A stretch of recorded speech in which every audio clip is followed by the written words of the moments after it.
So இன்னைக்கு இந்த வீடியோவில் என்ன பார்க்க போகிறோம்னா thermal management system for electric vehicle. இந்த thermal management system for electric vehicle இந்த ப்ராஜெக்ட் எதுக்கு பண்ணுறோன்னா, நம்மளோட பேட்டரிஸில் வந்துட்டு ஓவர் வோல்டேஜ் அண்டர் வோல்டேஜ் இதை வந்துட்டு கிராஸ் பண்ணுற இந்த லிமிட்டை வந்து கிராஸ் பண்ணுறதுனால தான் பேட்டரியில் வந்துட்டு ஏகப்பட்ட ஃபெயில்யூர்ஸ், அப்புறம் வந்துட்டு பர்ஸ்ட் ஆகுறது, இந்த மாதிரி சினாரியோஸ் எல்லாமே ஹேப்பன் ஆகுது. ஸோ அந்த டேட்டாஸை வச்சு தான் நம்ம வந்து இந்த ப்ராஜெக்ட் வந்து பண்ண போகிறோம். ஓவர் வோல்டேஜ்னா ஃபார் எக்ஸாம்பிள் இப்போ இந்த நம்ம யூஸ் பண்ற பேட்டரி வந்துட்டு இப்போ லித்தியம் அயன் பதிலாக வந்து லெட் ஆசிட் யூஸ் பண்றோம். ஸோ இந்த லெட் ஆசிட் பேட்டரியை பொறுத்த வரைக்கும் 4.5 வோல்ட் மேக்ஸிமம் வோல்டேஜ். இந்த வோல்டேஜுக்கு மேலே வந்து போயிடுச்சுன்னா வந்துட்டு அது ஓவர் வோல்டேஜ். அந்த செல்லை வந்துட்டு ரொம்ப ஜாஸ்தியாக ஹீட் ஆகும். அந்த எலக்ட்ரோலைட் உள்ள இருக்க எலக்ட்ரோலைட் வந்து ஹீட்டுனால அது வந்து ஆக்சிஜன் ஏர் வந்து உள்ள வந்து கம்ப்ரஸ் ஆகிட்டே இருக்கும். ஸோ இந்த விஷயம்னால நம்மளோட பேட்டரி வந்துட்டு பல்ஜாக ஸ்டார்ட் ஆகும். பல்ஜ் ஆயிடுச்சுன்னா வந்துட்டு அது அந்த கேஸை ரிலீஸ் பண்ணுறதுக்கான ஈஸியான பாத்வேல பார்த்துட்டு அது வந்துட்டு வந்து பேஸ்ட் ஆகும். இதுதான் வந்து பேட்டரி வந்து பேஸ்ட் ஆகுறதுக்காக ஆன மெயின் ரீசன்.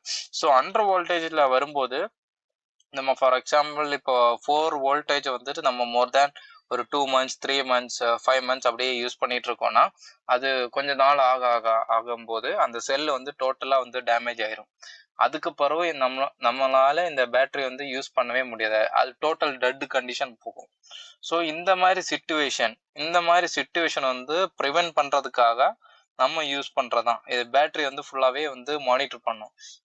எவ்வளோ வோல்டேஜில் வந்து சார்ஜ் ஆகணும், எவ்வளோ வோல்டேஜ் வரும்போது கட் ஆஃப் ஆகணும், அந்த மாதிரி பேராமீட்டர்ஸ் எல்லாமே அர்டினோ யூஸ் பண்ணி அந்த ப்ரோக்ராம் லாஜிக்கை வந்து ஃபீட் பண்ணி அதுக்கேற்ற மாதிரி வந்துட்டு நமக்கு அந்த பேட்டரி வந்து ப்ரொடெக்ஷன் பண்ணும். ஸோ ஃபார் எக்ஸாம்பிள் 80% சார்ஜ் ஆனது மட்டும்தான் வந்துட்டு லோடு வந்துட்டு டர்ன் ஆன் ஆகணும்.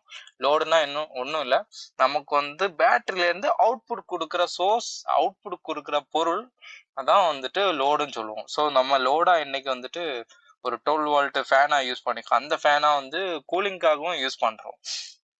ஸோ ஃபர்ஸ்ட் ஸ்டெப் பை ஸ்டெப்பாக வருவோம். நம்ம இங்கே டிரான்ஸ்ஃபார்மர் யூஸ் பண்றோம். இது வந்து ஸ்டெப் டவுன் டிரான்ஸ்ஃபார்மர். இந்த டிரான்ஸ்ஃபார்மர் எதுக்கு யூஸ் பண்றோம்னா, ஏசி 220 வோல்ட் வந்து டைரக்டா நம்மளால வந்து யூஸ் பண்ண முடியும். நம்மளோட அப்ளிகேஷன் வந்துட்டு 12 வோல்ட்ல இயங்குகிறது அப்ளிகேஷன். ஸோ இதை வந்துட்டு ஸ்டெப் டவுன் பண்ணோம். ஸோ இந்த டிரான்ஸ்ஃபார்மர் யூஸ் பண்ணி 12 வோல்ட் ஏசியா கன்வெர்ட் பண்றோம். ஸோ 12 வோல்ட் ஏசியா கன்வெர்ட் பண்றது வந்துட்டு பிரிட்ஜ் ரெக்டிஃபயர்ஸ் இருக்கு. இந்த 4 பிரிட்ஜ் ரெக்டிஃபயர் என்ன பண்ணுன்னா டிசியா கன்வெர்ட் பண்ணி கொடுக்கும். டிசியா கன்வெர்ட் பண்ணும்போது இது வந்து பியூர் டிசியா இருக்குமான்னு கேட்டா கண்டிப்பா இருக்காது.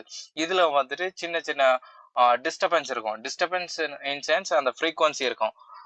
ஸோ அந்த ஃப்ரீக்வன்சிஸ் எல்லாமே ஃபில்டர் பண்றதுக்காக நம்ம வந்து கெப்பாசிட்டர் யூஸ் பண்றோம். ஸோ இண்டிகேஷனுக்காக ஒரு red LED with one resistor use பண்ணிடுறோம். அந்த ரெசிஸ்டர் எதுக்கு யூஸ் பண்றோம்னா அந்த லைட்டை, இந்த 12 வோல்ட் லைட் வந்து டைரக்டா வந்து நமக்கு எரிய வைக்க முடியாது.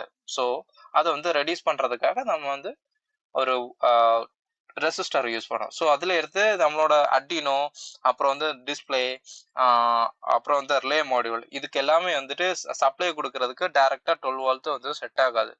ஸோ நம்ம 12 வோல்ட்டை வந்து 5 வோல்ட்டை வந்து ரெகுலேட் பண்ணுவோம். ஸோ அதான் வந்து லீனியர் ரெகுலேட்டர் 7805 அப்படின்னு சொல்லி ஒரு ஐசியை வந்து யூஸ் பண்ணி 12 வோல்ட்டை 5 வோல்ட்டை ஆக கன்வெர்ட் பண்ணி இந்த ஃபில்டரிங் கெப்பாசிட்டி மூலமா மைக்ரோ கண்ட்ரோலர் இருக்கும். மைக்ரோ கண்ட்ரோலர் வரும்போது அர்டினோ யூஸ் பண்ணிருக்கோம். Arduino Uno R3. ஸோ இந்த அர்டினோ பொறுத்த வரைக்கும் நமக்கு 4 ஏடிசி பின் இருக்கு. அப்புறம் வந்துட்டு 13 டிஜிட்டல் பின்ஸ். டிஜிட்டல் பின்ஸ்னா 0 and 1. அனலாக் பின்னா ஃப்ரம் 0 வோல்ட் டு 5 வோல்ட். அந்த வோல்டேஜ் வந்து நமக்கு லீனியரா மாத்திக்கிட்டே இருக்கும். 0ல இருந்து 1 2 3 4 5 வரைக்கும் வந்து வரும்.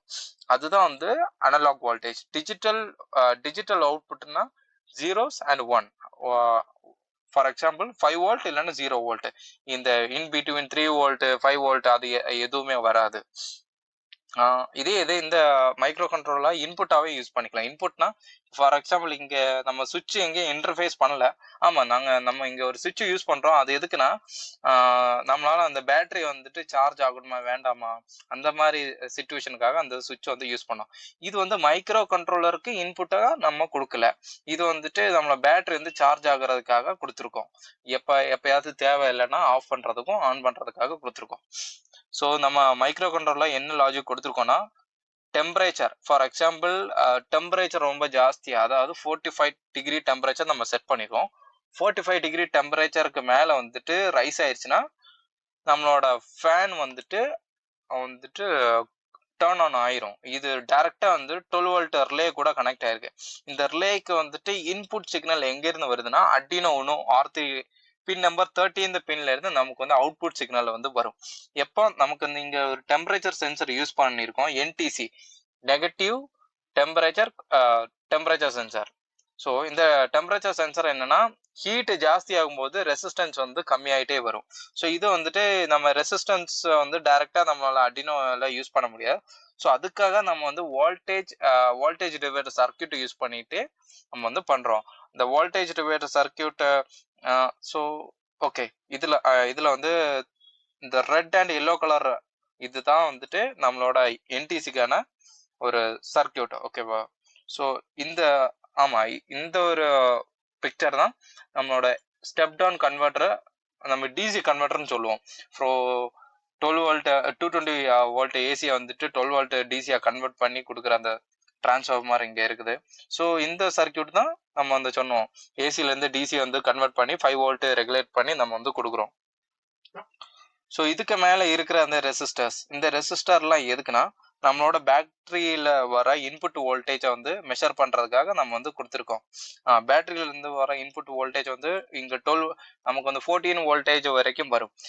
நம்மளோட ADC பின், அதாவது அனலாக் வோல்டேஜ் பின் வந்துட்டு மோர் தென் 5 வோல்ட்டுக்கு மேல நம்மளால யூஸ் பண்ண முடியாது. அதை வந்துட்டு நம்ம ஸ்டெப் டவுன் பண்ணி தான் யூஸ் பண்ணணும். ஸோ அதனால நம்ம வந்து வோல்டேஜ் டிவைடர் சர்க்கியூட் யூஸ் பண்ணி 5 வோல்ட்டாக நம்மளோட 14 வோல்ட் அவுட்புட் பின்னை வந்துட்டு 5 வோல்ட்டுக்கு கொண்டு வந்தோம், 5 வோல்ட்டுக்கு கீழே கொண்டு வந்துடும். ஸோ அந்த நம்ம ரெசிஸ்டர் யூஸ் பண்ணியிருக்க வேல்யூ யூஸ் பண்ணி நம்ம வந்து நம்மளோட கோடிங்ல வந்துட்டு லாஜிக் எழுதிருக்கும். ஃபார் எக்ஸாம்பிள் நம்ம வந்துட்டு அர்டினோல வந்து ரீட் பண்ணும்போது இந்த 14 வோல்ட் வந்துட்டு 4.5 வோல்ட்னு வரும். ஆக்சுவலா ரியல் டைம்ல பார்த்தீங்கன்னா அது வந்துட்டு அவுட்புட் வோல்டேஜ் கிடையாது.